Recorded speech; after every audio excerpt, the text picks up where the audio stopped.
Assalamualaikum warahmatullahi wabarakatuh.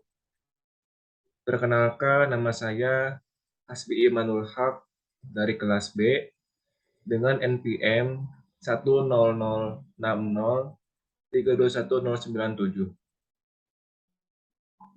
Saya di sini ingin menjelaskan mengenai surfaktan atau disebut juga dengan surface active agent.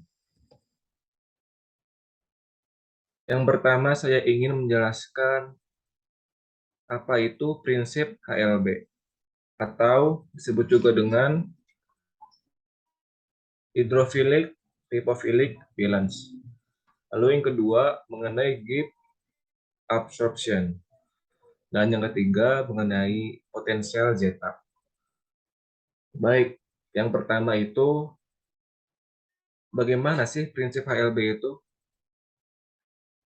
Prinsip HLB yaitu suatu nilai untuk mengukur efisiensi emulgator yang digunakan untuk menciptakan skala dan barang, berupa nilai-nilai yang berfungsi sebagai ukuran keseimbangan HLB dengan menggunakan sistem angka. Semakin besar atau semakin tinggi HLB, maka senyawa hidrofilik semakin hidrofiliklah senyawa tersebut. Lalu yang kedua, apa sih itu Gibbs absorption? Gibbs absorption yaitu persamaan yang digunakan untuk menghubungkan bahan konsentrasi komponen yang bersentuhan dengan permukaan dengan perubahan tegangan permukaan yang menghasilkan perubahan sesuai dalam energi permukaan.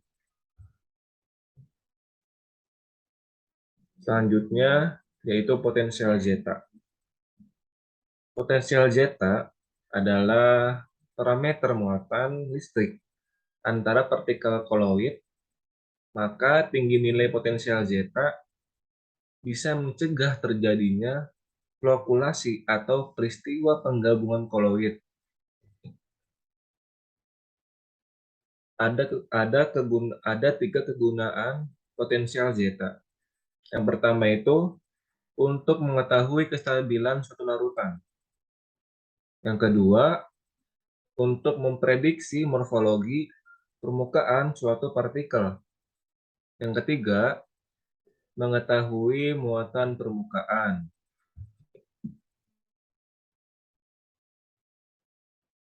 Lalu mobilitas partikel dengan potensial zeta.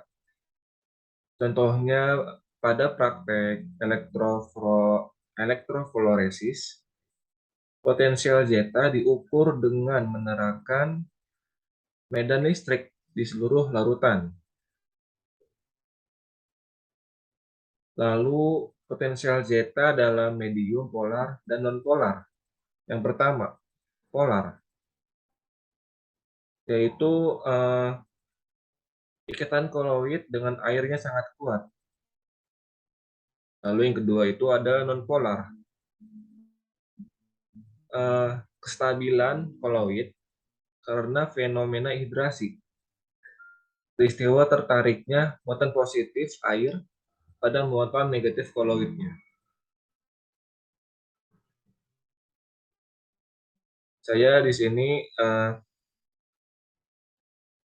menempelkan tugas yang ada di e-kuliah ke presentasi ini. Baik, sekian dari saya. Mohon maaf jika banyak kekurangannya. Sekian, terima kasih. Wassalamualaikum warahmatullahi wabarakatuh.